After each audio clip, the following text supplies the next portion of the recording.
வாழ்க்கைக்கு நேராக முதல்ல பேசுறதுக்கு அனுப்புவோம். ஒரு கணவன் மனைவிக்குள்ள சண்டை எப்படி வருது அப்படின்னு சொன்னா, ஒரு நபர் அங்க இருக்கும். அந்த நபர் மனைவியை குறித்து மொத்தம் தப்பா சொல்லிக் கொடுக்கும். கணவனாரை குறித்து தப்பா சொல்லிக் கொடுக்கும். மேனேஜர் குறித்து தப்பா சொல்லிக் கொடுக்கும். இந்த தப்பா சொல்லிக் கொடுக்குற இந்த செய்தியை கேட்ட உடனே நமக்கு என்ன வரும்னா, அவங்க மேல ஒரு தப்பான ஒப்பீனியன் வரும். அந்த மேனேஜர் மேல இப்படி பண்றாரா, மனைவி இப்படி பண்றாங்களா, கணவன் இப்படி பண்றாங்களா, மாமியா இப்படி பண்றாங்களா. அதான் வேதம் சொல்லுகிறது, சொல்லப்படுகிற எல்லா வார்த்தைகளையும் கவனியாதே. சொல்லப்படுகிற எல்லா வார்த்தைகளையும் கவனியாதே.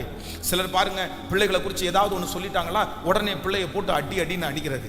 அப்புறம் கணவனாரை குறித்து ஏதாவது ஒரு வார்த்தை சொல்லிட்டாங்களா, உடனே கணவனாரை பயங்கரமா பிடிச்சி திட்டுறது.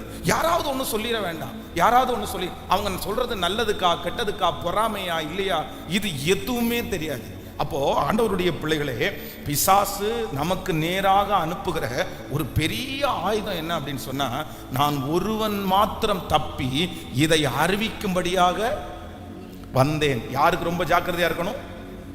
நியூஸ் சொல்றவங்களுக்கு சொல்லுங்க, எல்லாரும் சொல்லுங்க. நியூஸை சொல்றதுக்குன்னு வச்சிருக்கிறவங்கள்ட்ட ரொம்ப ஜாக்கிரதையா இருக்கும். ஆமீன். வெறும் உலகத்துல மனுஷருடைய நியூஸ் மட்டும் இல்ல.